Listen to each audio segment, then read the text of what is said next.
Boa noite a todos. Primeiramente, gostaria de agradecer a presença do professor José Oreiro.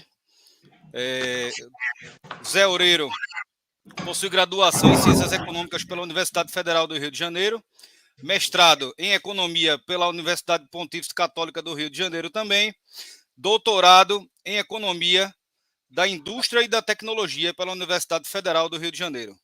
Atualmente é professor do Departamento de Economia da Universidade de Brasília, pesquisador nível IB do CNPq e líder do grupo de pesquisa Macroeconomia Estruturalista de Desenvolvimento, cadastrado no CNPq. Também é autor do livro Macroeconomia de Desenvolvimento, uma perspectiva keynesiana.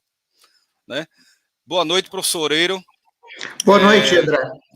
Quero agradecer bastante. A gente tinha alguns nomes aqui e assim que surgiu o seu nome, foi meio que uma unanimidade. Então, eu quero agradecer. E aqui com a gente também vai estar a Poema, que é a nossa vice-presidente lá do Conselho Regional de Economia. Poema, que é professora adjunta e diretora do Departamento de Economia da Universidade Federal Rural de Pernambuco. Ela possui mestrado e doutorado no PIMES, né, que é o Programa de Pós-Graduação de Economia daqui da Universidade Federal. Também possui graduação em Economia pela Universidade Federal. Foi bolsista do IPEA em 2014, né, contribuindo com a análise de impacto dos recursos do FNE sobre o crescimento econômico do Nordeste e realiza estudos aplicados em economia regional e urbana, com ênfase na economia do turismo. Tá? Hoje, o tema que a gente está trazendo para o debate é o novo desenvolvimentismo como alternativa para um projeto nacional de desenvolvimento com equidade social. Professor Oreiro, como é que o senhor poderia nos dar uma breve descrição do que seria esse novo desenvolvimentismo? Bom, isso antes de eu começar, quer dizer, boa noite a todos e todas, né? Quer dizer, o novo desenvolvimentismo como eu coloquei recentemente no meu blog, é uma espécie de terceira via, né, entre o neoliberalismo e o que a gente poderia chamar amplamente de populismo latino-americano. Tá? Então, o que eu vou fazer na apresentação de hoje é basicamente mostrar para as pessoas que estiverem nos ouvindo e nos vendo neste momento o que é o novo desenvolvimentismo, que é uma escola de pensamento tipicamente brasileira, né? Quais são suas principais proposições e o que ela tem a dizer sobre os problemas econômicos do Brasil e como a gente pode superá-los. Maravilha. O senhor vai colocar Vou fazer o compartilhamento. Gente, não é isso? Isso. Compartilhar. Ótimo. Vamos ver aqui. Compartilhar a tela.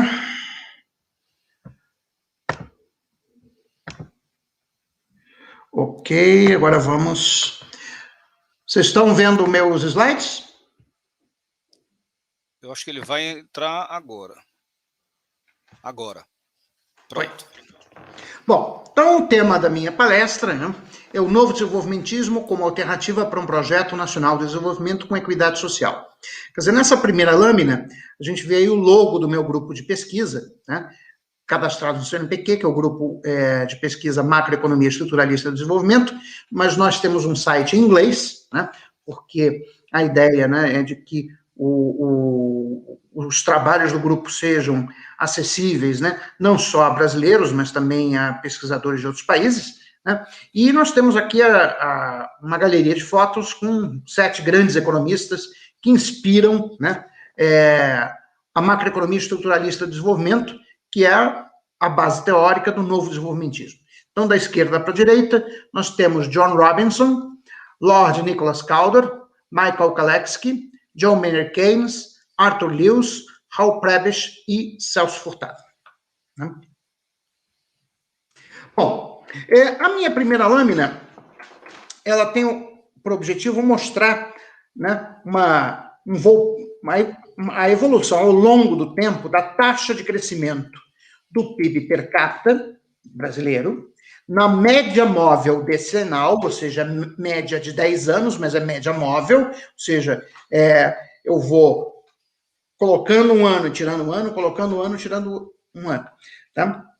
No período 1930 a 2017.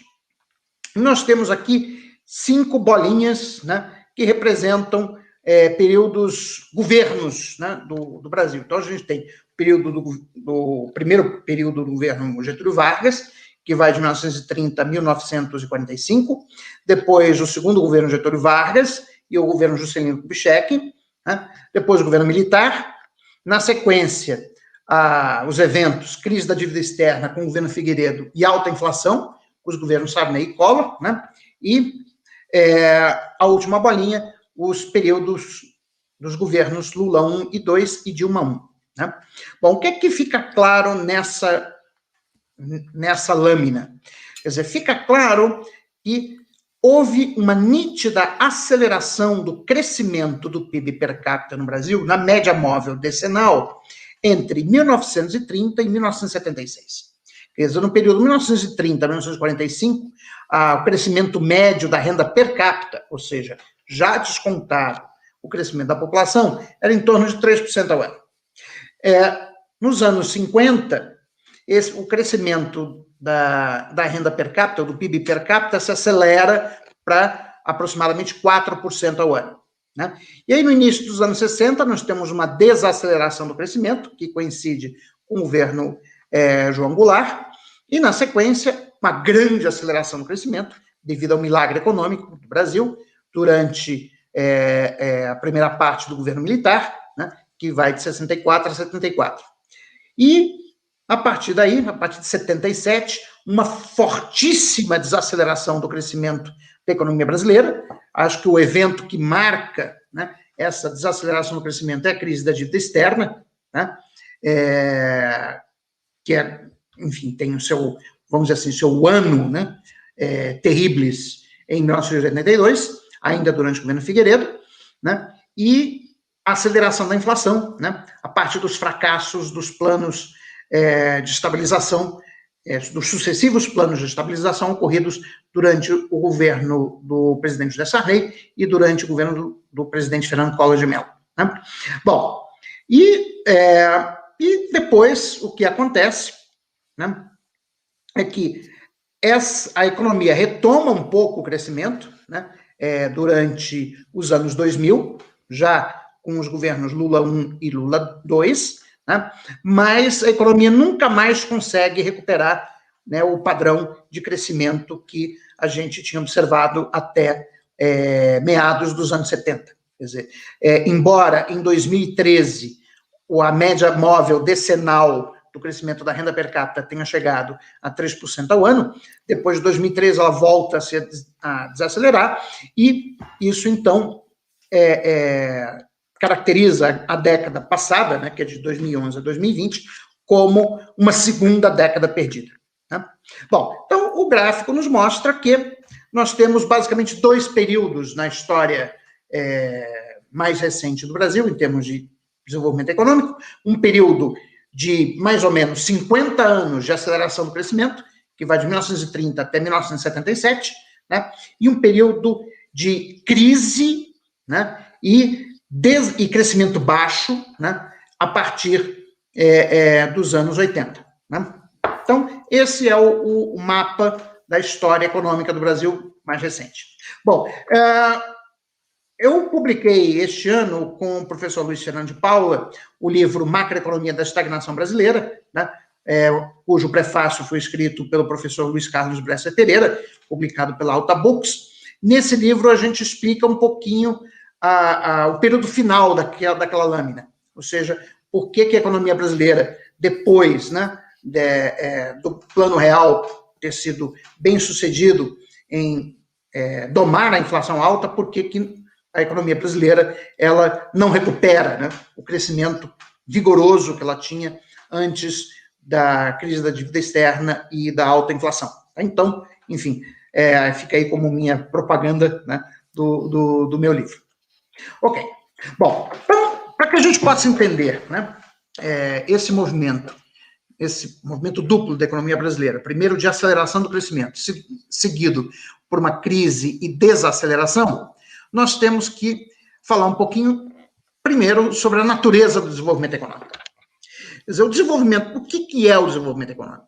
O desenvolvimento econômico é um processo histórico pelo qual a acumulação de capital físico e a incorporação do progresso técnico permitem o aumento persistente da produtividade do trabalho e do padrão de vida da população.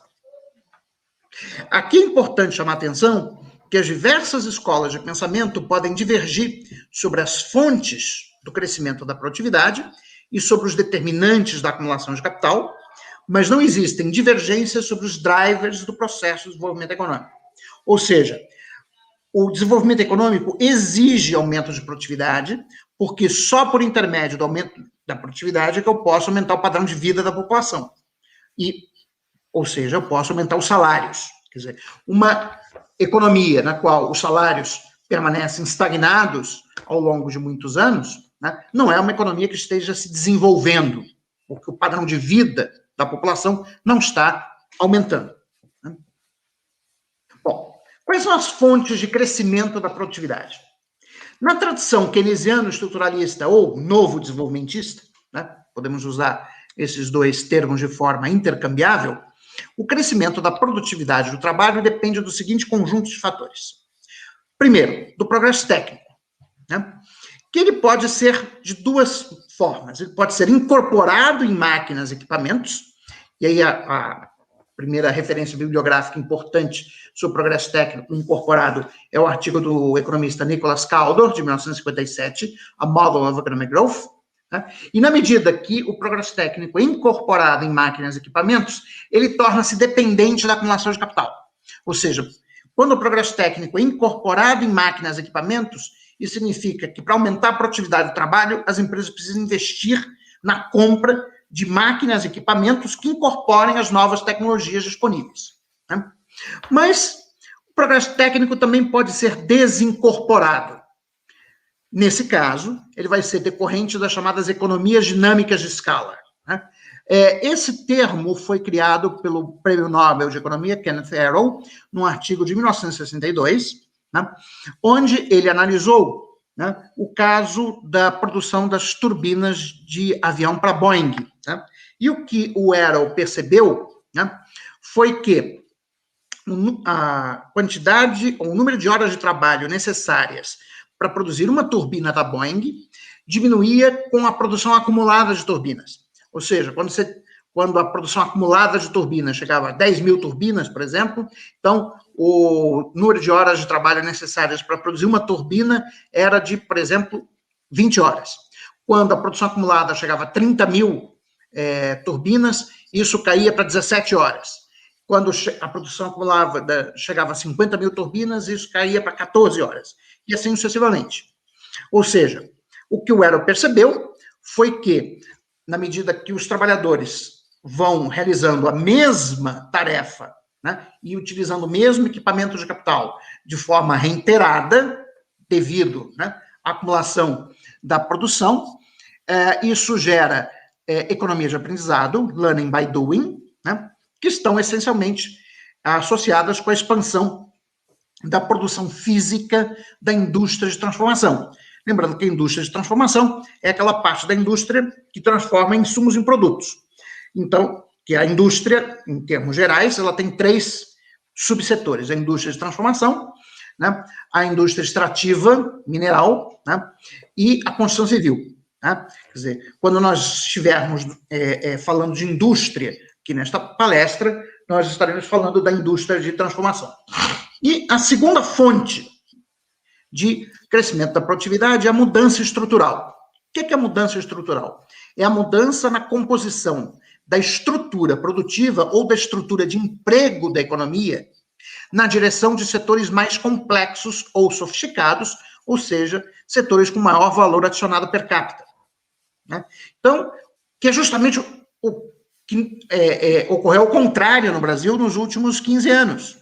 Nos últimos 15 anos, nós tivemos uma mudança estrutural no sentido inverso, ou seja, a indústria de transformação encolheu, tanto como proporção do PIB, como proporção da força de trabalho empregada, né? E essa mão de obra que foi desempregada na indústria, foi trabalhar no setor de serviços com baixa intensidade tecnológica.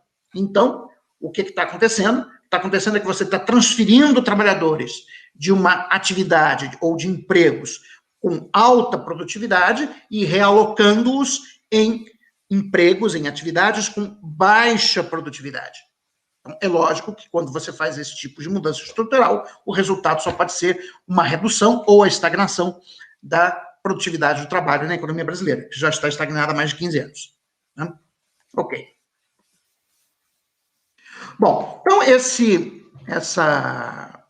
fluxograma, né, é só para a gente resumir um pouquinho o arcabouço teórico que eu apresentei. Então, a fonte de crescimento da produtividade são duas: progresso técnico e mudança estrutural. O progresso técnico pode ser incorporado ou desincorporado. Se ele for incorporado, então ele depende da acumulação de capital, ou seja, a inovação, ela se dá por intermédio da construção de novos bens de capital que incorporem essa nova tecnologia, e é isso que permite, então, né, o aumento da produtividade. Ou então o progresso técnico pode ser incorporado, nesse caso ele resulta de economias dinâmicas de escala. A segunda fonte de crescimento da produtividade é a mudança estrutural, que nós aqui estamos definindo como aumento da participação no PIB e na força de trabalho empregada dos setores com maior nível de produtividade ou de valor adicionado per capita. Bom, uma maneira da gente saber, né, se a mudança estrutural está caminhando na direção certa é pelo conceito de complexidade econômica desenvolvido pelo físico César Hidalgo, junto com o economista Ricardo Hausmann. Mas no caso, esse é um livro do Hidalgo de 2015, né, em que o Hidalgo diz o seguinte: o conhecimento técnico e científico, ele está embutido nas pessoas, que é capital humano, nas máquinas e equipamentos, capital físico, na capacidade das pessoas em se conectarem e assim trocar informações, que é o capital social.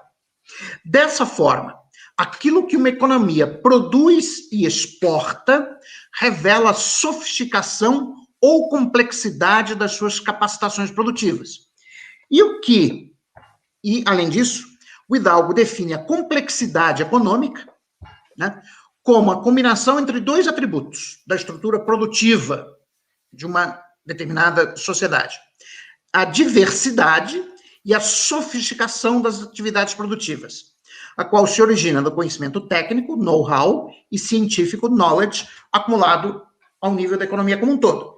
A partir desse conceito, ele vai construir, né, um índice de complexidade econômica que vocês podem obter no site Atlas de Complexidade Econômica, Complexity Economic Atlas, Atlas of Economic Complexity, tá, que é um site mantido pelo Hidalgo e Hausmann, né?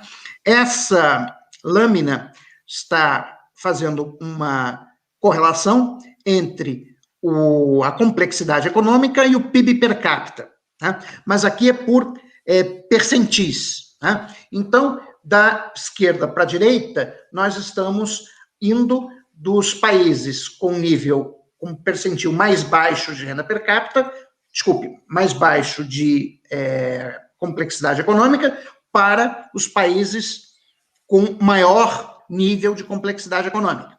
E no eixo vertical, nós temos o PIB per capita medido em dólares de 2010. Né? Bom, como vocês podem observar nesta lâmina, a correlação entre complexidade econômica e PIB per capita é positiva.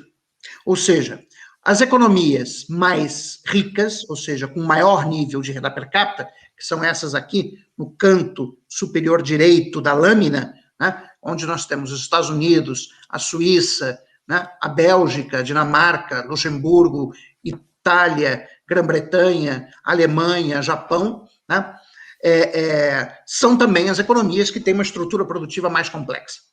Né? Quer dizer, o algoritmo que o Hidalgo e o Hausmann desenvolveram para calcular a complexidade econômica, basicamente leva em conta dois atributos da pauta de exportações de um país. Né? Leva em conta a ubiquidade dos produtos. Né? O que é ubiquidade? Ubiquidade é se o produto ele é produzido em mais de um lugar ou não. Né? Então, por exemplo, nós temos produtos como café, que muitos países produzem. O Brasil produz, a Colômbia produz, a Índia produz, a Venezuela produz, o Equador produz, enfim. Então, um produto que muita gente produz, isso pode ser sintoma de duas coisas. Pode ser um produto que seja pouco sofisticado, então qualquer um produz, ou pode ser um produto, né, que depende de recursos naturais, né, específicos a um grupo de países. Né? Bom, o outro atributo é a diversidade da pauta de exportações. Então, eles vão olhar, geralmente, países industrializados, como é o caso dos Estados Unidos, da Alemanha, da França, etc., eles têm uma pauta de exportações muito diversificada, ou seja, você exporta muitos tipos de bens diferentes. Já países com uma estrutura produtiva menos complexa, menos sofisticada, tende a exportar uma menor quantidade de produtos diferentes. Então, o algoritmo leva em conta esses dois atributos, né? E aí nós vemos que existe uma relação clara e positiva entre complexidade econômica e nível de renda per capita, ou seja, países com maior complexidade econômica são também países com maior PIB per capita. É lógico que existem sempre os outliers, né? Ou seja, eu tenho alguns países, como, por exemplo, aqui a Austrália, né? A Austrália é um país com baixo nível de complexidade econômica, mas um nível de renda per capita muito alto. Né? Basicamente, isso decorre do fato de que a Austrália é um país muito rico em recursos naturais. Né? Como tem uma população pequena, são 30 milhões de habitantes, um território muito grande e bastante rico em minério de ferro, né? E com boa fertilidade para a agricultura e para a pecuária, a Austrália acaba sendo um país muito rico. Né? Mas, em geral, nós vemos que um nível maior de complexidade econômica está associado a um nível maior de PIB per capita. Bom, por outro lado, quando a gente relaciona a complexidade econômica com o índice de Gini, nós temos justamente o inverso. Ou seja, aqueles países que têm uma estrutura produtiva mais complexa tendem a ter uma menor concentração de renda. Por quê? Porque os países onde eu tenho uma maior complexidade econômica são países que têm a melhor estrutura de emprego. Né? Tem os empregos melhores, que pagam salários mais altos, e, portanto, isso tende a reduzir a desigualdade na distribuição de renda. Tá? Então, no caso aqui na lâmina, em azul claro eu tenho a Malásia e em vermelho eu tenho o Chile. Né? Então, o que a gente pode ver é que a Malásia tem uma complexidade econômica maior do que a do Chile, tá? E um índice de Gini bem menor do que o do Chile. Tá? O Brasil está aqui, nessa bolotinha. O Brasil é um país com alta concentração de renda e nível intermediário de complexidade econômica. Tá? E ele é claramente um outlier, né? Ou seja, para o nível de complexidade econômica do Brasil, né, ele tem um índice de Gini mais alto do que deveria ter, né, pela reta de regressão. Né? Isso significa que, lógico, que existem políticas, né, de redistribuição de renda que poderiam melhorar o índice de Gini sem alterar a complexidade econômica.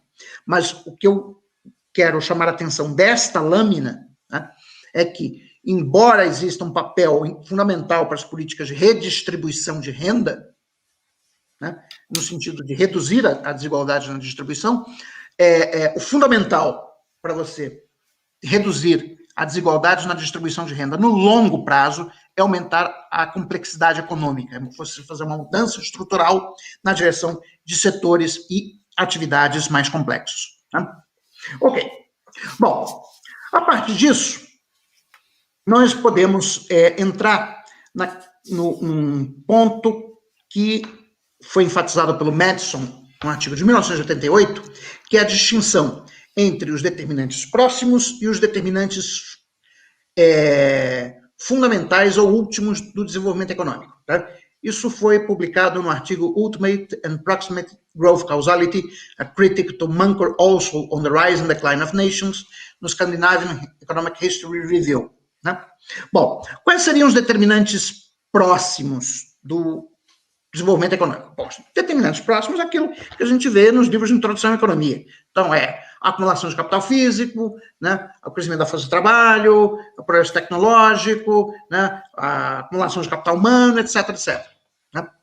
Agora, os determinantes últimos são as causas fundamentais, as causas das causas, ou seja, você pode dizer, não, a Alemanha tem um nível de renda per capita maior do que no Brasil, porque na Alemanha tem um estoque maior de capital por trabalhador, a tecnologia de produção é mais sofisticada que a do Brasil, o nível de capital humano também é maior do que no Brasil, etc, etc. Tudo bem. Isso é determinante próximo. Agora, a pergunta é, por que na Alemanha os determinantes próximos são melhores que no Brasil? Aí você tem que entrar na discussão dos determinantes fundamentais. E na literatura de desenvolvimento econômico, nós temos 4 determinantes fundamentais. A geografia, as instituições, a distribuição de renda e o regime de política econômica. Né? As instituições, por exemplo, é o trabalho do Acemoglu. Né? Aquele livro dele, Why Nations Fail, é uma tentativa de explicar as diferenças, né, no nível de renda per capita entre os países, com base nas diferenças entre instituições. Né? A geografia também... agora esqueci o nome do David Lander, isso. David Landes, desculpe. O David Landes, tá, tem um livro que explica, né, a diferença, né, entre os níveis de renda per capita dos países com base na geografia. Bom, o novo desenvolvimentismo, né, vai ser uma explicação para o determinante profundo dos diferenciais de renda per capita a partir dos regimes de política econômica. Então, o novo desenvolvimentismo, também conhecido como Consenso de São Paulo, essa expressão foi cunhada pelo Robert Boyer em 2009, num prefácio que ele escreveu para o livro do Bresser, na edição francesa do livro dele. Né? Então, o novo desenvolvimentismo pode ser entendido nesse contexto, como uma abordagem para os determinantes profundos do desenvolvimento econômico, no qual a política macroeconômica é vista como a causa causans dos diferenciais de crescimento de longo prazo entre os países, notadamente no caso dos países de renda média, como o Brasil. Nesse contexto, a sobrevalorização da taxa de câmbio, que nós vamos ver quais são os fatores que explicam isso, é vista como um obstáculo fundamental aos países de renda média, ou seja, não é uma teoria aplicada a todos os países, mas é uma teoria pensada para países de renda média, como o Brasil, Argentina, México, etc. Né? Então, a sobrevalorização da taxa de câmbio é vista como obstáculo fundamental aos países de renda média para realizar estratégias de alcançamento com respeito aos países ricos. Alcançamento significa isso mesmo, alcançar o nível de renda dos países ricos. A expressão em inglês é catching up. Né? Não tem uma boa tradução para o português. Então, a palavra que a gente acabou cunhando, né, é alcançamento. Né? Não fica muito bonito, mas, enfim, é o que temos. Bom, o pai fundador da escola foi o professor Bresser Pereira. Né? A escola Novo Desenvolvimentista foi originada das obras seminais de Bresser Pereira, 2006, 2007 e 2009. 2006 é um artigo publicado na revista São Paulo em Perspectiva. 2007 é um livro do professor Bresser chamado Macroeconomia da Estagnação. E 2009 é o livro Globalização e Competição. Tá? Bom, então, nessas obras, o novo desenvolvimentismo foi definido como um conjunto de propostas de reformas institucionais e de política econômica, pelas quais os países em desenvolvimento médio buscam alcançar o nível de renda per capita dos países desenvolvidos. Bom, essa estratégia, né, de alcançamento baseia-se explicitamente na adoção de um regime de crescimento liderado pelas exportações de produtos manufaturados, na qual a exportação desses produtos induz a aceleração do ritmo de acumulação de capital e a introdução do progresso tecnológico e das mudanças estruturais. Por isso, a taxa de câmbio real deve ser mantida em um nível competitivo no médio e longo prazo, o que requer a concepção de um regime de política macroeconômica que neutralize a tendência à sobrevalorização crônica da taxa de câmbio, que é observada nesses países, nos países de renda média, como resultado dos efeitos combinados da doença holandesa, que nós vamos definir mais para frente, e dos afluxos e das entradas de capital estrangeiro devido à adoção de uma estratégia de crescimento com poupança externa. Né? Bom, os membros da escola, os principais membros, nós temos aí a foto no painel, no canto superior da tela do professor Bressas Pereira, da esquerda para a direita eu, o professor Nelson Marconi e o professor Paulo Gala. Né? O professor Paulo Gala já esteve aqui conosco, professor. Ah, que coisa boa. Já esteve aqui falando de complexidade econômica, então o tema a gente já discutiu bastante aqui. Ok. Bom, nós temos 2 livros publicados no exterior, o Developmental Macroeconomics, New Developmentalism as a Growth Strategy. Esse é um livro texto, né, que foi escrito pelo Bresser, por mim, pelo Nelson Marconi, né, que foi traduzido em 2016 para o português, chamado Macroeconomia Desenvolvimentista. Né, e o segundo livro, que é uma coletânea de artigos, chamado Financial Stability and Growth, Perspectives on Financial Regulation and New Developmentalism, que foi editado pelo Bresser, pelo Ian Kregel e pelo Leonardo Bulamark. Bom, proposições fundamentais, então, do novo desenvolvimentismo. O desenvolvimento econômico é um processo cumulativo de elevação dos salários reais e do padrão de vida da população, que é viabilizado pelo aumento da produtividade do trabalho, que decorre do progresso técnico incorporado em máquinas e equipamentos e da transformação estrutural da economia, com a migração de trabalhadores de setores com menor valor agregado por trabalhador para os setores com maior valor agregado por trabalhador. Nesse contexto, a taxa de crescimento da produtividade depende, portanto, da taxa de crescimento do estoque de capital por trabalhador e da evolução da estrutura produtiva ao longo do tempo.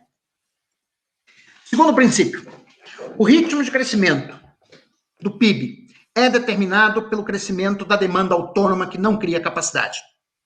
Isso aqui, ou seja, o novo desenvolvimentismo se baseia, né, na extensão do princípio da demanda efetiva do Keynes para o longo prazo. Keynes, quando escreveu o seu magnum opus, a Teoria Geral do Emprego, do Juro e da Moeda, né, ele supôs uma economia que operava no curto prazo marshalliano, ou seja, uma economia na qual o estoque de capital, o tamanho e a qualidade da força de trabalho e as técnicas de produção eram dadas. Bom, no longo prazo, o investimento se ajusta ao ritmo de crescimento da demanda. Por quê? Porque os empresários investem não porque eles confiem no governo, mas porque eles esperam, né, poder vender uma quantidade maior de bens no futuro, né, e para que eles esperem vender uma quantidade maior de bens no futuro, eles têm que esperar um crescimento da demanda. Né? Então, como o investimento se ajusta no longo prazo ao crescimento da demanda, o investimento não pode, liderar o crescimento da produção, mas é puxado por ele. Em uma economia aberta, que não possui moeda de reserva internacional, que é o caso do Brasil, o crescimento da produção só será sustentável no longo prazo se for liderado pelo crescimento das exportações. E aqui o raciocínio é muito simples para a gente entender isso. Considere uma economia, como a maior parte das economias de renda média, que tem uma elasticidade de renda das importações maior do que 1. Né? Bom, se a elasticidade de renda das importações é maior do que 1, isso significa que, se a economia crescer, digamos, 3%, né, as importações vão crescer mais, vão crescer, digamos, 4%, certo? Bom, então, para que esse crescimento seja sustentável do ponto de vista do balanço de pagamentos, né, as exportações vão ter que crescer no mesmo ritmo que as importações, longo prazo. Senão, se as importações crescerem mais do que as exportações, você, mais cedo ou mais tarde, vai ter uma crise no balanço de pagamentos. Então, numa economia em que a elasticidade de renda das exportações é maior do que 1, né, as importações vão crescer mais do que o PIB E como as exportações têm que crescer no longo prazo, no mesmo ritmo que as exportações, isso significa que, para que o crescimento seja sustentável do ponto de vista do balanço de pagamentos, as exportações têm que crescer mais do que o PIB. Ou seja, a razão, exportações PIB tem que aumentar ao longo do tempo. O que significa dizer que o crescimento é necessariamente puxado pelas exportações. Para o caso em que nós temos uma elasticidade de renda das importações maior do que 1. Né? Bom, isso significa, portanto, que se eu tentar puxar o crescimento da economia pela demanda interna, né, a trajetória de crescimento vai ser interrompida mais cedo ou mais tarde por uma crise, né, no balanço de pagamentos. Terceira proposição. O ritmo de crescimento da produção não se limita aos fatores do lado da oferta, uma vez que o ritmo de crescimento do estoque de capital, o crescimento da força de trabalho e o crescimento da produtividade se adaptam a longo prazo ao ritmo de crescimento da demanda autônoma, que não cria capacidade, que no caso é o ritmo de crescimento das exportações. No longo prazo, quarta proposição, o balanço de pagamentos também não é uma restrição ao crescimento, porque as elasticidades renda das exportações e das importações não são constantes, mas elas se adaptam à evolução da estrutura produtiva da economia. À medida que a estrutura produtiva evolui no sentido de uma maior sofisticação ou complexidade, segue-se que a razão entre a elasticidade de renda das exportações e das importações aumenta, permitindo, assim, uma taxa de crescimento compatível com o equilíbrio do balanço de pagamentos que seja mais elevada. Quinta proposição, a restrição ao crescimento de longo prazo é dado, no caso de economias que possuem recursos naturais abundantes, pela tendência crônica à sobrevalorização cambial que decorre da doença holandesa e dos fluxos de capital estrangeiro. O que é a doença holandesa, no final das contas? A doença holandesa é a sobrevalorização do câmbio que decorre do fato de que, num determinado país que tem recursos naturais abundantes, o custo de produção, né, e de exportação desses bens primários é mais baixo do que o custo de produção e exportação dos produtos manufaturados. Isso significa que a produção e exportação de bens primários será lucrativa mesmo a uma taxa de câmbio que não seja rentável para o setor manufatureiro. É justamente aquilo que o economista argentino Marcelo Diamant chamava, num artigo de 72, chamava de estrutura produtiva desequilibrada. Né? Então, Brasil, Argentina, o México são países que têm uma estrutura produtiva desequilibrada, ou seja, em que o setor produtor de bens primários, ele é, por assim dizer, mais eficiente do que o setor produtor de bens manufaturados, né? Devido à abundância de recursos naturais no país. Portanto, né, mesmo a um nível de taxa de câmbio sobrevalorizado do ponto de vista da produção e exportação de produtos manufaturados, a produção e a exportação de produtos primários é rentável.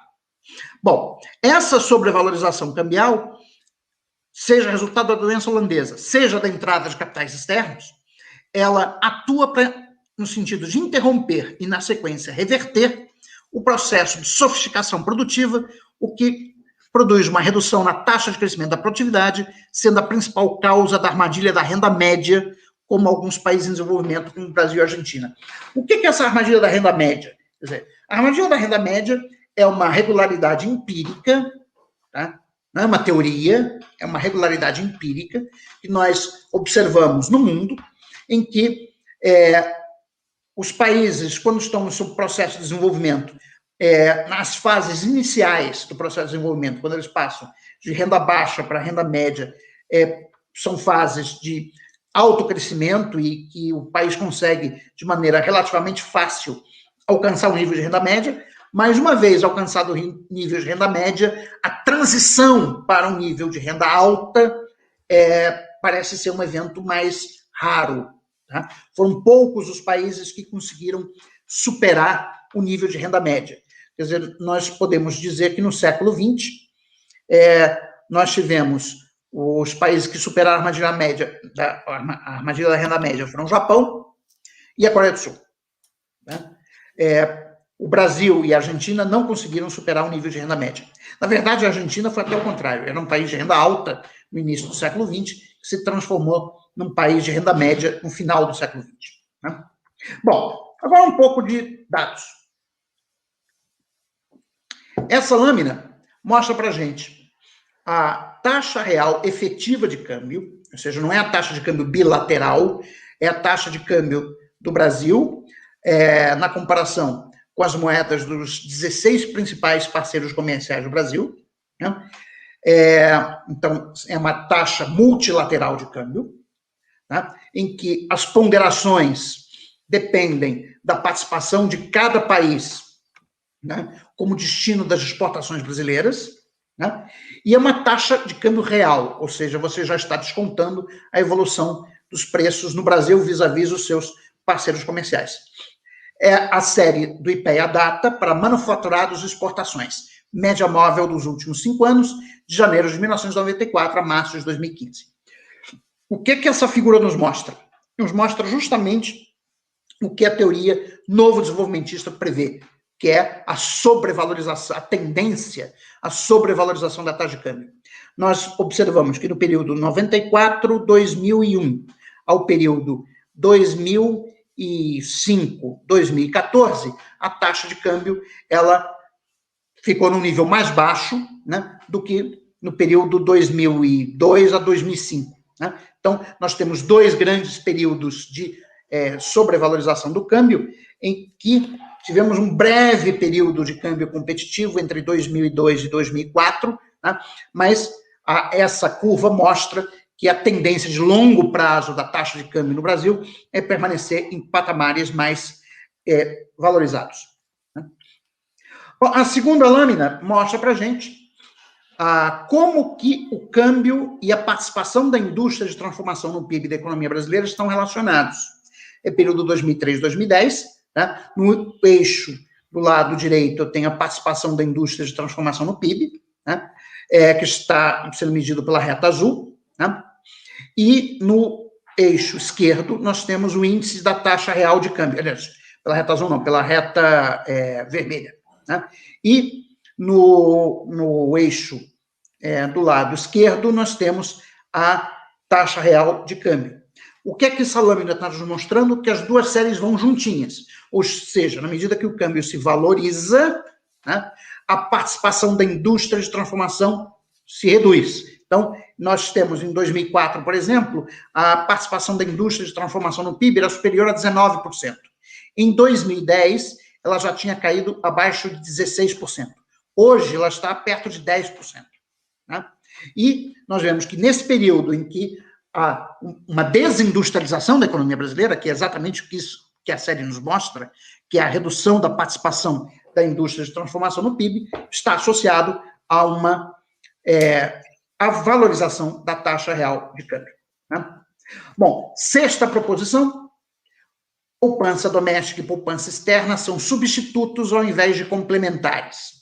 Isso aqui é um ponto muito importante, porque a macroeconomia convencional, ortodoxa ou neoclássica, como vocês queiram chamar, vai dizer o seguinte, que um país, para se desenvolver, precisa aumentar o investimento, para que ele possa aumentar o investimento, ele precisa de mais poupança, né? Ou seja, é a chamada hipótese da poupança prévia. E a poupança externa e a poupança doméstica, segundo a macroeconomia tradicional, são complementares, ou seja, se o Brasil quer aumentar sua taxa de investimento, então ele precisa captar poupança externa, porque ele não poupa o suficiente, né? E essa poupança externa, então, ela complementaria a poupança doméstica, viabilizando, assim, um maior investimento. Bom, essa visão, obviamente, é contrária à visão do novo desenvolvimentismo, que se apoia, né, nesse caso, na teoria keynesiana, né, que diz que a poupança é determinada pelo investimento. Só que o novo desenvolvimentismo vai além da teoria keynesiana, no sentido de dizer algo sobre a composição da poupança. É verdade, como disse o Keynes, que é o investimento que determina a poupança, mas a composição da poupança depende do nível da taxa real de câmbio.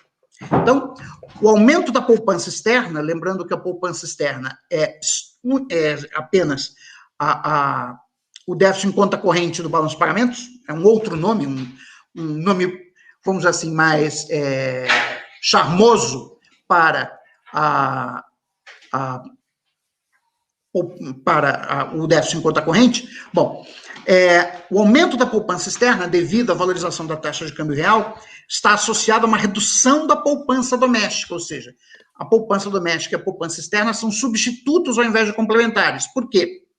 Porque quando eu tenho uma valorização do câmbio real, isso gera uma redução da participação dos lucros na renda nacional, na medida que os salários reais aumentam em relação à produtividade do trabalho, e como a propensão a poupar a partir dos lucros é maior do que a propensão a poupar a partir dos salários, então a redução da participação dos lucros na renda, devido à valorização da taxa de câmbio, resulta numa redução da poupança privada doméstica.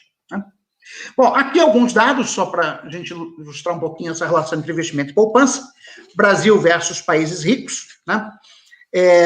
Nós estamos vendo aqui, né, uma tabela com Alemanha, França, Itália, Reino Unido, Espanha, Estados Unidos, Japão, Canadá e Brasil. Né? Nessa amostra de países, para o ano de 2017, a média da taxa de investimento era de 20,22%. Observem que o Brasil investe menos do que a média desses países, investe uma taxa de investimento só 16%. A poupança doméstica, né, nessa amostra de países, era de 20,78% do PIB, né, enquanto que o Brasil também poupa, né, tem uma poupança doméstica menor do que a média, enquanto que a poupança externa, nessa amostra de países, era negativa, né, e menos 0,56% do PIB. Tá? Enquanto que o Brasil destoa, né, tendo uma poupança externa em 2017 positiva, ou seja, um déficit em conta corrente de 1% do PIB. Agora, nos BRICS, África do Sul, Brasil, China, Índia e Rússia. Né? A situação fica ainda mais dramática para o caso do Brasil. Né? A média da taxa de investimento nos BRICS, no ano de 2017, era de quase 27%. Né? Com a China investindo 44% do PIB, a Índia investindo 31% do PIB, a Rússia 24% do PIB, a África do Sul 19% do PIB e o Brasil apenas 16% do PIB. A poupança doméstica, nessa amostra de países, é de 27,4%. Né? Sendo que, no caso, a China poupando 47% do PIB, né? A África do Sul 16% do PIB, a Índia 32% do PIB, a Rússia 27% do PIB. E a poupança externa, na média dos BRICS, é negativa, ou seja, os BRICS são exportadores de poupança, menos a África do Sul e o Brasil. A África do Sul, ela captou em 2017 uma poupança externa, ou seja, teve um déficit em conta corrente de 3% do PIB, e o Brasil 1% do PIB. Por fim, investimento e poupança nas três grandes economias da América Latina, Argentina, Brasil e México. Quer dizer, mais uma vez o Brasil mal na fita, né? A média das grandes economias latino-americanas de taxa de investimento é de 18,67% do PIB, né? A poupança doméstica de 17,33% do PIB e uma poupança externa de 1,33% do PIB. Aqui é interessante, né, nós vermos que há uma nítida diferença entre o modelo de desenvolvimento asiático, China, Índia, e o modelo de desenvolvimento da América Latina. Enquanto na América Latina a poupança doméstica é menor do que a taxa de investimento, ou seja, a América Latina ela tem crescimento financiado com poupança externa, no modelo asiático é o contrário. Ou seja, a China e a Índia, que são países pobres ainda, são exportadores de poupança. Bom, esses slides aqui são, eu vou passar, enfim, tem muito material aqui, mas... essa lâmina aqui é importante, ela só mostra a relação entre câmbio e poupança doméstica. Ou seja, mostra a relação entre a taxa real de câmbio, que está em azul, né, e a participação da poupança doméstica na poupança total. Bom, vocês podem observar que em 2004, a poupança doméstica é mais do que 100% da poupança total. Isso significa, nesse caso, que a poupança externa é negativa. Né? Então, o que nós observamos nesta série aqui é que, na medida que o câmbio se aprecia, a poupança doméstica é substituída por poupança externa. Então, diminui, né, a participação da poupança doméstica na poupança total, ou seja, mostra que a poupança externa e a poupança doméstica, elas são substitutas ao invés de complementares. Sétima proposição, eu estou caminhando para o fim da minha apresentação, a abundância de recursos naturais em um determinado país faz com que a taxa de câmbio de equilíbrio industrial, definida como aquele nível de taxa de câmbio que faz com que as empresas nacionais, para um determinado nível de hiato tecnológico, sejam competitivas, tanto dos mercados interno quanto externo, seja maior do que a taxa de câmbio que garante o equilíbrio na conta corrente do balanço de pagamentos. Aquela coisa da estrutura produtiva desequilibrada que eu já havia mencionado anteriormente, do artigo do Marcelo Dimond. Então, nós temos dois conceitos de taxa de câmbio de equilíbrio no novo desenvolvimentismo. Né? A taxa de câmbio de equilíbrio industrial, né, que garante a competitividade das empresas do setor manufatureiro, e a taxa de câmbio de equilíbrio do balanço, da conta de transações correntes do balanço de pagamentos, que faz com que a poupança externa seja igual a zero. Né? Por que essas duas taxas são diferentes? Né? Porque a abundância de recursos naturais faz com que eu possa ter equilíbrio na conta corrente do balanço de pagamentos ao nível de taxa de câmbio que não garante a competitividade das empresas manufatureiras, tanto no mercado doméstico como no mercado internacional. Bom, se isso acontecer, né, para que o crescimento de longo prazo dos países com recursos naturais abundantes seja sustentável, eles vão ter que operar com superávit na conta corrente. Por quê? Porque se eu operar com nível de taxa de câmbio equivalente ao do equilíbrio em conta corrente, esse nível de taxa de câmbio não garante a competitividade da indústria. Então, o que eu vou ter? Eu vou ter desindustrialização. E, com isso, desaceleração do crescimento no longo prazo.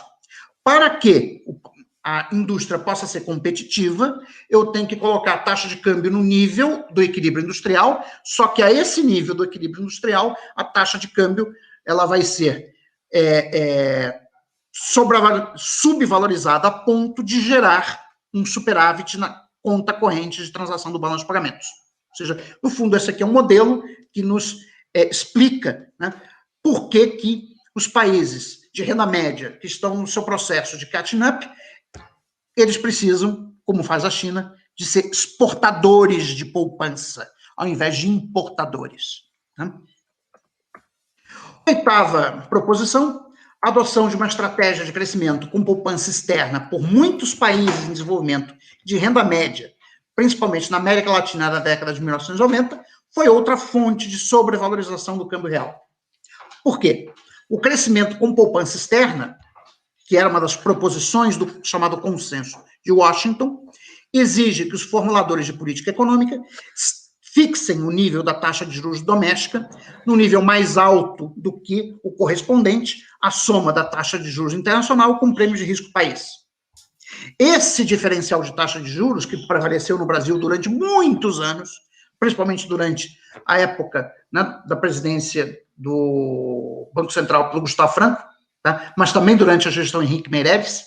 Né? Então, esse diferencial de taxa de juros induz a entrada de capital estrangeiro, resultando em superávit no saldo da conta de capitais, do balanço de pagamentos, e uma valorização da taxa de câmbio real em relação ao nível de equilíbrio de conta corrente.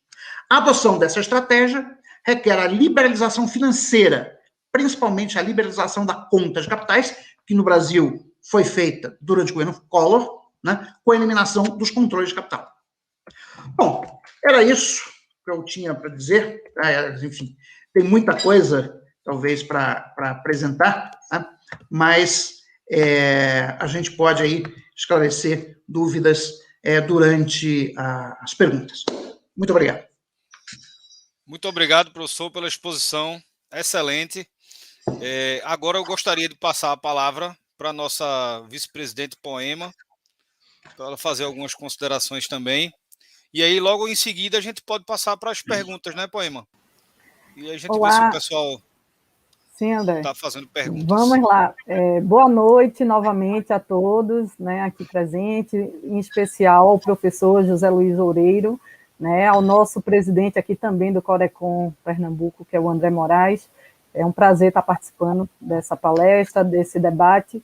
E, professor, acabamos de assistir uma bela aula, né, da economia brasileira contemporânea, da teoria econômica, do novo desenvolvimentismo, muito interessante. Então, primeiramente, gostaria de parabenizá-lo e dizer que foi de grande aprendizado hoje, né, a gente relembrou muita teoria aqui, e podemos também, durante sua apresentação, nos atualizar de alguns dados e fazer uma síntese, né, da economia contemporânea brasileira, e isso é muito interessante para a gente alinhar, né, nosso pensamento.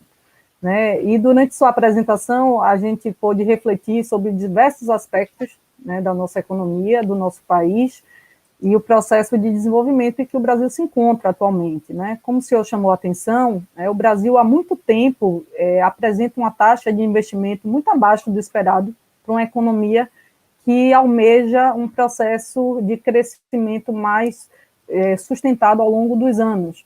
Né? E isso gera uma pressão inflacionária muito grande que acaba, como consequência, até limitando também o crescimento. Então, vira um ciclo... como é que a gente pode dizer, restritivo, né? Vicioso. Porque é vicioso, essa é a palavra, um ciclo vicioso, né, do crescimento. Isso cria um gargalo da nossa trajetória de crescimento de médio e longo prazo. Então, eu gostaria de ouvir, entre outros aspectos, e depois eu gostaria de fazer outras perguntas, mas eu vou pausando para que a gente faça esse bate-bola. Qual é a sua visão em relação a como o país, né, e aí vem o papel do governo também, como indutor do investimento, ele pode incentivar essa retomada da indústria e dos investimentos também na economia brasileira, como forma, se a gente comparar, por exemplo, o Brasil com a China investe muito, né, como foi apresentado aí, em relação à participação do PIB, investimento no PIB, ou seja, como é que dá para a gente aumentar, já que isso não vem acontecendo durante muitos anos, e isso é muito grave, né? O que é que o senhor diria, né, para os nossos formuladores aí de política, que seria interessante da gente adotar? Então, Poema, assim, o grande problema brasileiro dos últimos 40 anos, né, foi a armadilha juros-câmbio. Quer dizer, você, desde o Plano Real, o Brasil vem praticando taxas de juros muito elevadas na comparação internacional, né? E isso, num contexto de uma economia em que você fez a abertura da conta de capitais, leva a entrada de capital estrangeiro que aprecia o câmbio. Isso foi reforçado a partir dos anos 2000 com um boom de commodities, né? Que você aumentou muito o valor das exportações de produtos básicos, né? Inclusive incentivou, né, a migração de recursos para o agronegócio, né? Então, tudo isso foi contribuindo, por um lado, para a reprimarização da pauta de exportações, quer dizer, hoje em dia o Brasil voltou a ser basicamente um país exportador de produtos primários, quer dizer, a soja, minério de ferro, representam mais de 40% do valor das nossas exportações, tá? Coisa que não acontecia nos anos 90. Tá? Mas também, quando você tem juro alto, isso por si só já desestimula o investimento, mas eu quero chamar a atenção do papel fundamental da taxa de câmbio. Quando você valoriza o câmbio, não é só que você desestimula as exportações, é que você estimula a substituição de produção doméstica por importações. Então, quando você olha para o coeficiente de penetração das importações da indústria de transformação brasileira, aumentou muito desde 2007 a 2008. Né? Então, você teve, na verdade, você teve uma reprimarização da pauta de exportações, seguida, né, ou acompanhada, melhor dizendo, por uma substituição de importação às avessas, ou seja, ao invés de substituir importações por produção doméstica, você substituiu produção doméstica por importações. Então, a ideia de que, não, mas o câmbio valorizado só ajuda as exportações, a gente tem que crescer com base no mercado doméstico. Muito bem, foi o que a Dilma tentou fazer de 2011 a 2014 e deu com os burros d'água, que simplesmente gerou demanda no país que vazou para o exterior. Os exportadores alemães e chineses gostaram muito, tá? Mas o fato é que, enquanto você observava, né, o consumo das famílias aumentando entre 2011 e 2013, né, a produção física da indústria de transformação estava estagnada. Ou seja, você tinha aumento da demanda que estava vazando para o exterior. E aí, professor, em parte, né, a gente viu isso, né, o câmbio apreciado por muitos anos, né, agora, recente, é que houve uma desvalorização e está aí de forma contínua, né, e sustentada agora nesse período da crise, né, já do governo Bolsonaro, enfim. Mas um outro ponto, e aí faz um link com outra dúvida que eu gostaria que o senhor esclarecesse, é em relação ao mercado cambial, porque na sua palestra eu tive uma sensação de que aparentemente o senhor gostaria de segmentar o mercado cambial, né? Que hoje a gente tem Dutch Floating, né? É um único mercado cambial, flutuação surge ali, mas pelo que deu a entender, o senhor seria favorável, então, a gente voltar a ter vários mercados cambiais, é isso? Como foi acontecer lá no processo de industrialização do Brasil? Não. Como é que a gente resolveria? Olha só, ter um sistema de câmbio múltiplo não é mais possível, dada a sofisticação do sistema financeiro brasileiro. Tá? Isso não é possível. Okay? Senão, você vai abrir enormes ganhos de arbitragem para o pessoal do mercado financeiro. Não tem como. O que você tem que fazer é dar alguns passos atrás no processo de liberalização da conta de capitais. Isso pouca gente fala. Né? Mas o Brasil precisa voltar atrás na globalização financeira. Não na globalização produtiva. Tá? Nós queremos, sim, investimentos, não para comprar empresa estatal brasileira. Isso aí não muda nada. A gente quer greenfield. Né? Ou seja, investimento em novas plantas. Só terminar aqui o raciocínio. Investimento em novas plantas para que, enfim, o Brasil possa se desenvolver. Tá? Agora, nós precisamos, sim, voltar atrás na globalização financeira. Tá? É o que significa, por exemplo, impor controles à entrada de capitais e, em algum momento, você também pode ter que impor controles de saída, se, por exemplo, numa situação de muito estresse, como a gente está vivendo agora, com essa pessoa que nos governa, faz todo momento, né? Então, talvez você tenha que colocar controle de saída. Ok, professor. Então, nesse sentido, seria um modelo parecido com o que a China faz, né? Ela impõe restrições no mercado de capitais, né? O modelo chinês... O mercado, na conta de capitais, ele mantém controle. Exatamente. E aí o capital fica, quer dizer, os ganhos de lucros e tudo fica circulando na economia, que é o que vai financiar os investimentos, né? Então, sim, acaba que financia os investimentos e isso gera, então, um fator de desenvolvimento no médio e longo prazo, né, professor? Então, e o Brasil, só para tentar atrelar essa teoria com esse cenário mais atual, que eu digo assim, desse ano de pandemia, né, que a gente está visualizando, né, desde o ano passado, na verdade, mas aí a gente continua, estamos atualmente com 14,7% de desemprego, não é? E aí a taxa de juros voltou a subir, né, no Brasil, a inflação, a princípio, está dando um crescimento também muito acima do esperado. Qual é a sua perspectiva, professor, em relação a esse ano ainda e ao próximo ano? Bom, aí a gente... Só para concluir, o governo está aí querendo relançar, então, Bolsa Família, não é? E aí injetar, fazer uma distribuição aí de renda maior, né? Estão dizendo aí que a expectativa era de dobrar o valor do Bolsa Família, enfim, para dar aí mas esse a gente já conhece, né? Esse efeito vai ser de curtíssimo prazo, né? Se a gente for olhar, por exemplo, a projeção do FMI para a economia brasileira, né? E aí também vem com os dados do Boletim Focus, relatório Focus do Banco Central, né? Esse ano há uma estimativa de 5,2% de crescimento econômico, mas para o próximo ano, por exemplo, não deve passar de 2% pelas projeções. E aí, nesse contexto, o que é que o senhor acha? Quais deveriam ser as medidas mais adequadas para a gente tentar retomar pelo menos esse crescimento que é de curto prazo, né? Bom, então, assim, são duas coisas diferentes. Quer dizer, uma coisa é a recuperação cíclica da economia, tá?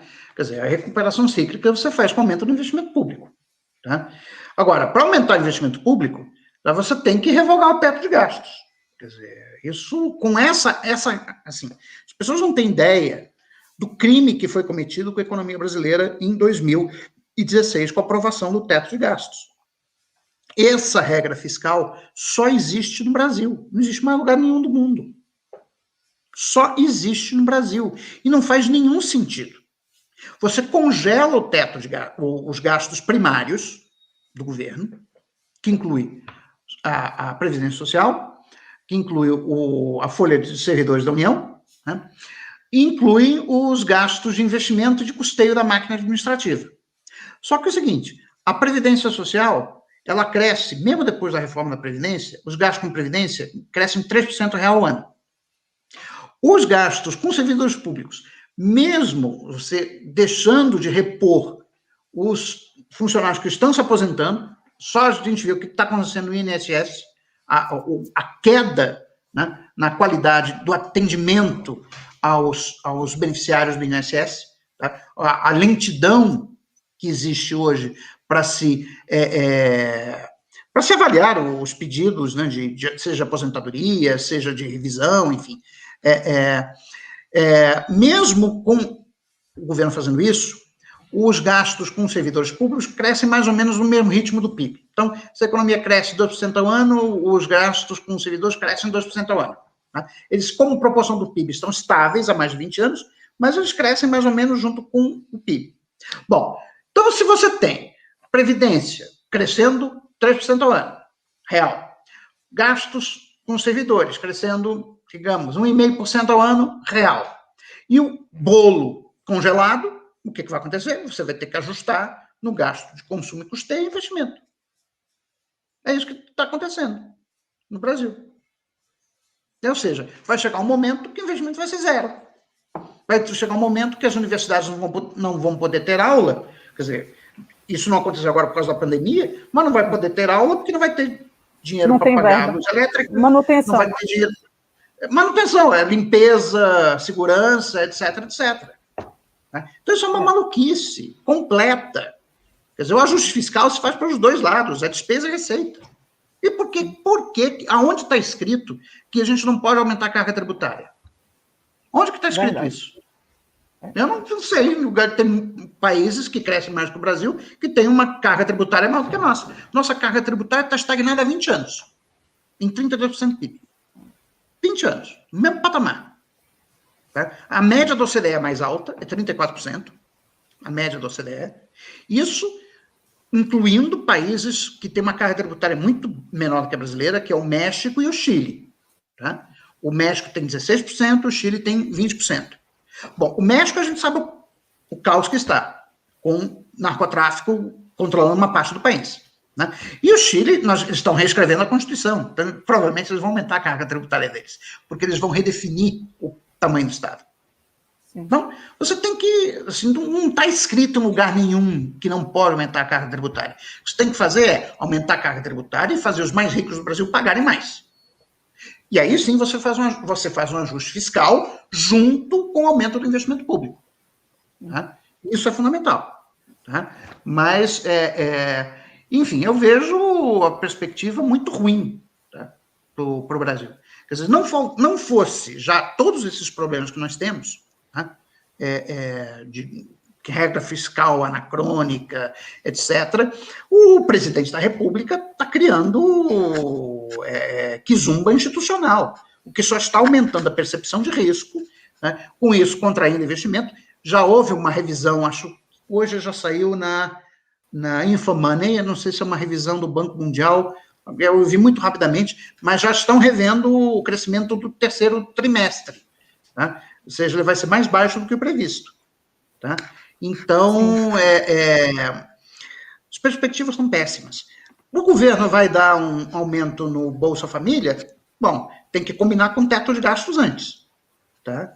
Porque o teto de gasto, o que o governo estava supondo que iria acontecer, mas que não vai acontecer, é que ele teria uma folga no teto de gastos no ano que vem, em torno de 40 bilhões de reais, porque o índice, o índice que corrige o teto de gastos, que é o INPC, desculpa, o IPCA, né, ele é calculado na inflação acumulada até junho do ano corrente.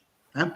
Então, como a inflação subiu, né, entre o segundo semestre de 2020 e o primeiro semestre de 2021, então você teve uma inflação acumulada até final de junho, de mais ou menos 8%.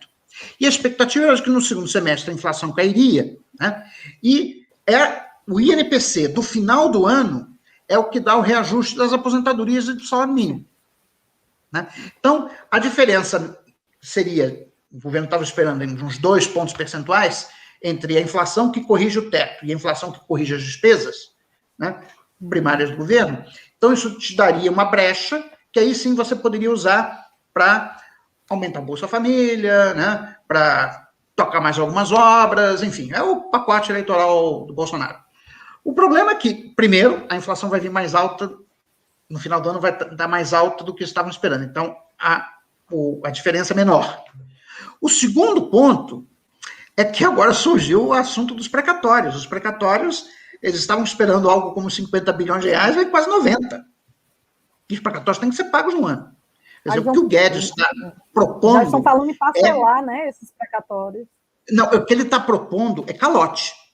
Isso é o nome, porque a lei manda pagar no mesmo ano de vigência. É o que a lei manda.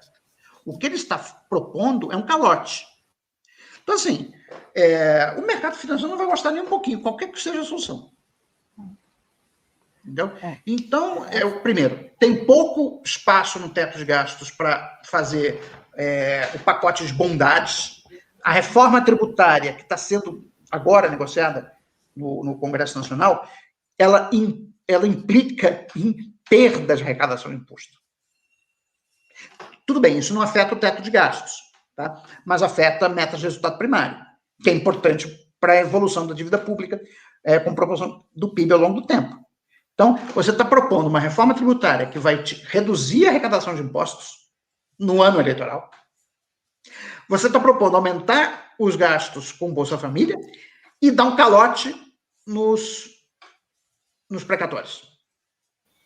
O que isso vai se traduzir? Em instabilidade dos mercados financeiros, ou seja, dólar sobe, bolsa cai, juros longos sobem, ou seja, instabilidade institucional. A crise hídrica que já está contratada. Em novembro deste ano, segundo o Operador Nacional do Sistema, tá, as usinas hidrelétricas da região sudeste vão parar de funcionar. Eu não sei como é que as pessoas não estão desesperadas. Eu estou desesperado. Porque quase 70% da capacidade de geração de energia no Brasil é hidrelétrica e a maior parte das hidrelétricas estão na região sudeste. Quando Furnas parar, você vai tirar energia de onde? Das térmicas. As térmicas só respondem por 20%. Existem algumas térmicas ociosas? Existem. Mas elas não vão dar conta. E essa crise... parar de funcionar. A crise hídrica, né, professor, que vem com a crise energética também, tem sido pouco debatida, né? Na verdade, por isso que o senhor fala, as pessoas não estão levando muito a sério. Não estão levando. As pessoas estão achando que Deus vai resolver o problema. Está todo mundo com fé que em novembro, que é quando começam as chuvas, vai cair o volume certo de chuva, no local certo, na hora certa. E aí a pressão inflacionária... Quem sabe que pode ser que dê certo. Agora, eu acho que ele está pedindo um pouco demais, entendeu? Então, o provável, né, o que vai acontecer? Eles vão tentar empurrar com a barriga para ver se as chuvas durante o período chuvoso conseguem recuperar os reservatórios. Bom, eu já vi especialistas dizendo que nós teremos um segundo ano com regime de chuvas abaixo da média histórica. Portanto, os reservatórios não serão recuperados durante o período de chuvas. Se eles não forem recuperados durante o período de chuvas, o racionamento está dado para 2022. Dado. E é impossível se livrar do racionamento de energia. Bom, o racionamento de energia fez o Fernando Henrique perder, ou o PSDB perder as eleições em 2002. Tá? E eu acho que vai acontecer a mesma coisa com o Bolsonaro. Sim, o apagão, né? O apagão. E vai ser pior agora, porque as hidrelétricas agora vão estar numa situação pior do que estavam em 2001. uma situação pior. Elas vão parar mesmo, vão parar. Não é que reduziu a carga, vão parar de funcionar. Porque quando o reservatório chega a 10%, elas têm que parar. Isso é questão técnica, não é na política, é técnica. Chegou a 10%, para. Professor, então, resumindo, né, só para, né, finalizar aqui a visão, quer dizer, a gente tem uma perspectiva negativa aí, né, para os próximos meses e... Muito ruim. E muito então, ruim. no médio e longo prazo... E se nós não tivermos uma terceira onda de contágio do coronavírus? Ainda tem essa... Porque tem a variante Delta. A variante Delta... Eu estava vendo no Valor hoje que o Instituto Butantan acredita que, devido à prevalência da variante Gama e ao avanço na vacinação, que a variante Delta não vai conseguir aumentar o seu market share, vamos dizer assim. Né? Mas se isso não acontecer, como essa variante é muito mais contagiosa do que a Gama, nós vamos ter uma terceira onda de contágios. Então, assim, quem está tranquilo está mal informado. E, na verdade, essa é a tônica aí do governo, né? Ele é sempre mal informado, então passa a sensação de que está tudo bem, mas os números não mentem. Então, aí, né, para nos assegurar que a gente tem que realmente pensar estrategicamente, usar teoria econômica, né, analisar os dados, né, para tomar boas decisões. Professor, eu não sei qual é o meu tempo, André, mas vou parar aqui minha participação e agradeço esse bate-papo muito esclarecedor, né? Eu vi aqui vários temas que eu abordo nas aulas de contabilidade social, né, nessas nossas discussões também sobre a economia brasileira e realmente foi enriquecedor esse debate e a sua presença aqui. André, eu acho que a gente precisaria selecionar algumas perguntas, não é, dos Isso participantes. Mesmo. A gente já está com algumas perguntas aqui, e aí a Raíssa ela vai liberar para a gente aqui. Vamos lá. Do nosso amigo aí, Diógenes. É possível observar que o crescimento não gerou o desenvolvimento. A dívida também não gerou desenvolvimento. A quem o crescimento histórico e a dívida externa favoreceu? Bom, vamos lá. A economia brasileira cresce pouco há mais de 40 anos. Quer dizer, quando o meu pai migrou da Espanha em 1954, né, para o Brasil, né, a renda per capita do Brasil crescia 4% ao ano, em média. Renda per capita. Tá? Isso significa que, grosso modo, o Brasil dobrava a sua renda per capita a cada 16, 17 anos. Né? Com o crescimento da renda per capita observado entre 2011 e 2020, a gente vai levar 130 anos para dobrar nossa renda per capita. Né? Então, assim, houve uma desaceleração muito forte do crescimento econômico.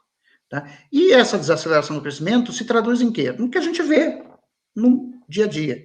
A gente vê muita gente desempregada, como a economia não cresce, e então, na verdade, ela encolheu, não é só que ela não cresceu. A economia hoje, o tamanho da economia brasileira hoje é menor do que o do quarto trimestre de 2013. Só que, temos que lembrar que a força de trabalho no Brasil, ela continua crescendo a 0,8% ao ano. Então, a cada ano, estão entrando mais de 1.500.000 brasileiros no mercado de trabalho. Então, se você não expande a economia, como é que você vai dar emprego para essa gente? Você não dá. Então, temos aí os 15 milhões de desempregados, porque a economia ela é menor hoje do que era em 2013. Né? Além disso, nós temos uma economia muito mais uberizada. Eu vou usar o termo moderno. Né? Quer dizer, uma economia no qual os postos de trabalho que foram gerados são postos de trabalho de precários. Né? É o entregador do iFood, né? do Google, como é que chama? O Eats, enfim, esses entregadores de aplicativo, né? Que trabalham 12, 13 horas por dia, que não têm direitos trabalhistas, que não têm férias, que não têm dia de folga remunerada, quer dizer, os salários são mais baixos, quer dizer, ou seja, as empresas estão demitindo trabalhadores, mesmo no setor formal, demitem trabalhadores que ganham salários mais altos e estão contratando gente com salários mais baixos. Eu vejo isso nas faculdades privadas, por exemplo, de economia, aqui do Centro-Oeste, não vou dizer o nome, tá? Mas uma que fez isso, tá? Que simplesmente demitiu um monte de professores que estavam ganhando salários mais altos e contratou um pessoal ganhando metade. Isso assim, é isso que está acontecendo. A falta de crescimento gera isso. Tá? Então, se você não retomar o crescimento, você não retoma o desenvolvimento econômico. Tá? Agora, para que o crescimento seja inclusivo, quer dizer, você precisa de outras políticas também.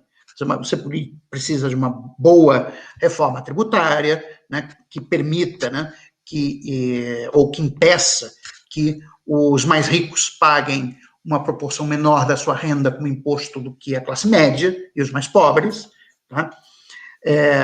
Você precisa de investir na formação de capital humano, quer dizer, uma boa ideia que foi adotada durante os governos do PT, que foi fazer os institutos federais, né, que é você, né, construir locais em que você integra o ensino médio com o ensino superior e também dá uma formação profissional para os alunos. Eu digo isso porque a minha mulher é professora do Instituto Federal, e, enfim, eu conheço um pouco essa realidade.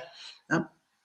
Aqui no Instituto Federal de Brasília, no campus do Gama, os meninos do ensino médio tinham, antes da pandemia, tinham aula de laboratório, de química, de alimentos, de física, você via, eles tinham aula prática, essa coisa que eu nunca tive, tendo estudado num colégio particular, no Rio de Janeiro. Tá? Então, eu acho isso é fundamental. Tá? Então, você precisa aumentar o investimento em educação. Tá? O que significa construir prédios, contratar professores, entendeu? Então, essas políticas que você precisa fazer. Bom, a dívida externa não é mais um problema do Brasil já faz muito tempo. Quer dizer, a dívida externa ela foi equacionada no início dos anos 90 com o Plano Brady. Né? O que nós temos é uma dívida interna, que é a dívida dos brasileiros com eles mesmos. Tá? Então, é a dívida do governo. Essa dívida é retida por quem? Por nós. Quer dizer, eu, vocês, todo mundo que tem algum dinheiro aplicado em fundos de investimento está financiando a dívida do governo. Portanto, coisas como a auditoria da dívida pública, calote da dívida pública, etc., é equivalente a dar um tiro no pé. Né? Ou seja, se você, por exemplo, se o governo der um calote em 30% da dívida, o que vai acontecer? Bom, o que vai acontecer é que os fundos de pensão não vão ter dinheiro para pagar os fundos de pensão da Petrobras, Banco do Brasil, etc., etc., não vão ter dinheiro para pagar os aposentados. Né? As seguradoras de automóveis, por exemplo, também não vão ter dinheiro para pagar os seguros, os sinistros, né? Dos automóveis, porque o dinheiro, que as aplicações financeiras delas vão ter sido confiscadas, pelo menos em parte. Né? Então, assim, isso é uma maluquice. Né? Agora, como a dívida do governo é uma dívida denominada em reais, né? Não tem muito problema, não existe uma restrição financeira. Quer dizer, acho que esse é um ponto correto que a Modern Money Theory, né, a teoria monetária moderna, chamou a atenção. Na verdade, isso a gente já sabia há muito tempo, né? Desde a ideia de finanças funcionais do Abba Lerner, né, nos anos 40, né, é que, na verdade, quando a dívida é denominada na própria moeda do país, não existe restrição financeira. Tá? Mas a restrição que pode vir a existir é uma restrição de capacidade física de produção. Mas o Brasil tem 15 milhões de desempregados, uma enorme capacidade ociosa na indústria, entendeu? Então, nós temos recursos não utilizados. Se nós temos recursos não utilizados, você pode perfeitamente financiar um pacote de investimentos públicos em obras de infraestrutura para gerar emprego e renda, tá? E financiar isso, em parte, com o aumento da dívida pública. Não tem nenhum problema em fazer isso. Né? É o que o princípio das finanças funcionais do Abba Lerner diria. Né? Mas, enfim, agora, a dívida interna continua sendo, sim, um mecanismo de transferência de renda da sociedade para o grupo mais rico da população, por conta das taxas de juros muito elevadas. Quer dizer, o que aconteceu nesse ano, né, foi o retorno do rentismo. Né? Teve o retorno de Jedi, tivemos o retorno do rentismo, que a taxa de juros, a expectativa é que ela vai chegar até o final do ano em 7% nominal. Tá? Isso, obviamente, que... Bom, isso me favorece, eu, enquanto pessoa física, porque eu tenho dinheiro aplicado nos fundos. Tá? Então, eu vou estar ganhando mais dinheiro com juros, tudo bem. Mas o fato é que isso é ruim para o país. Tá? Quer dizer, torna a própria administração da dívida pública mais complicada, enfim. Então, quer dizer, quem está ganhando, bom, são os que estão ganhando nos últimos 30, 40 anos, que é o mercado financeiro. Verdade, professor. Vamos ver aqui uma próxima pergunta. A gente ainda tem aqui mais 5 minutinhos, né? Acho que dá para a gente ver mais uma perguntinha aqui. Sim, sim. Nosso amigo aqui, Fernando de Aquino. É muito interessante essa abordagem da complexidade produtiva. Seria interessante indagar ao professor Oreiro quais seriam as medidas concretas que o Brasil precisa adotar para elevar a sua. Então, veja bem, o aumento da complexidade econômica implica em você desenvolver os setores que têm maior nível de complexidade econômica. A questão é como é que você pode fazer isso, concretamente. Eu acho que existe uma maneira relativamente fácil da gente fazer isso, que é fazendo um grande plano de descarbonização da economia brasileira. A gente seguir a economia mundial. Ou a gente faz isso, ou vamos ficar na idade da pedra. Descarbonização da economia não é só fazer usina eólica e usina solar, não é só isso. É mudar o padrão de produção e de consumo para um padrão de produção e de consumo que seja menos intensivo na emissão de CO2 na atmosfera. Então, por exemplo, o que está sendo discutido na indústria automobilística brasileira sobre a produção de carros elétricos? Até agora não vi nada. Na Alemanha e na França, a partir de 2030, não vai se produzir mais nenhum automóvel de combustão interna. Um outro ponto importante, a gente quer reduzir as emissões de CO2. Né? Então, temos que diminuir o trânsito de veículos nas cidades. Para isso, você precisa investir em transporte público. Quer dizer, a mobilidade urbana, os projetos de mobilidade urbana são projetos que são sustentáveis do ponto de vista ambiental, porque induzem a substituição de automóveis por transporte público, né? E o transporte público, na forma de metrô, trem, o VLT, né? Ônibus que usem, por exemplo, biocombustível, né? Eles são mais sustentáveis. Né? Então, nós temos aí toda uma avenida, né? Para explorar do ponto de vista da descarbonização da economia, mas que precisa de investimento público, precisa de política de ciência e tecnologia, precisa de política industrial, porque eu tenho que direcionar os gastos do governo para, por exemplo, produzir uma indústria doméstica de painéis solares em larga escala. E como é que eu faço isso? Garantindo uma demanda mínima. Né? Outra coisa que a gente poderia fazer, que também é muito simples, até agora ninguém fez. Por que nas cidades brasileiras os novos edifícios não são feitos de forma ambientalmente sustentável? Por exemplo, você introduzir na legislação municipal a obrigatoriedade de que todos os novos edifícios tenham mecanismo de captação de água de chuva, para que essa água da chuva seja utilizada, por exemplo, para você limpar o edifício, ou para máquina de lavar roupa, para máquina de lavar louça. Veja bem, como ainda tem pouca difusão da máquina de lavar louça no Brasil. Né? A máquina de lavar louça, além de ser eficiente, né, é extremamente eficiente do ponto de vista ambiental, porque ela lava a louça só com a mesma água, ela não fica usando água corrente. Então, você enche a máquina, e a máquina com aquela água, ela já vai lavando e esterilizando, porque você tem, enfim, coloca lá um sabonetinho lá especial, sei que aqui em casa os pratos saem quentinhos, saem esterilizados, enfim. É uma beleza. Tá? Você poderia, por exemplo, dar um incentivo fiscal, né, por exemplo, uma taxa Tobin, uma taxa PIGU negativa, né, ou seja, um subsídio, né, para compra de máquinas de lavar louça, e você pode justificar esse subsídio com base na questão ambiental. Então, não iria nem bater nas regras da Organização Mundial de Comércio. Você pode dizer, não, eu quero desenvolver aqui uma produção local de máquinas de lavar louça, porque, enfim, por causa da questão da mudança climática. Eu vou dar um subsídio para compra. Ou seja, o fabricante aqui vai receber do governo um subsídio, né? E com isso a gente consegue incentivar a produção de máquinas de lavar louça aqui no Brasil. Por exemplo, só um exemplo concreto. Tá? Então, a coisa da descarbonização da economia é uma nova revolução industrial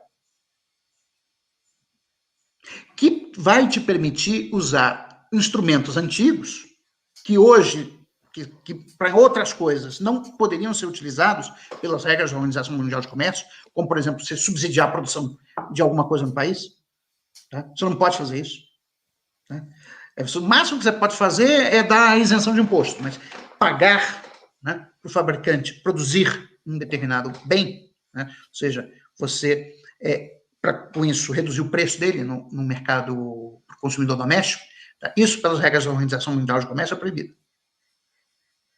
Agora, se você justificar, não, eu vou fazer isso porque eu quero reduzir em tantos por cento o uso dos recursos hídricos no Brasil. Isso vai gerar uma enorme eficiência.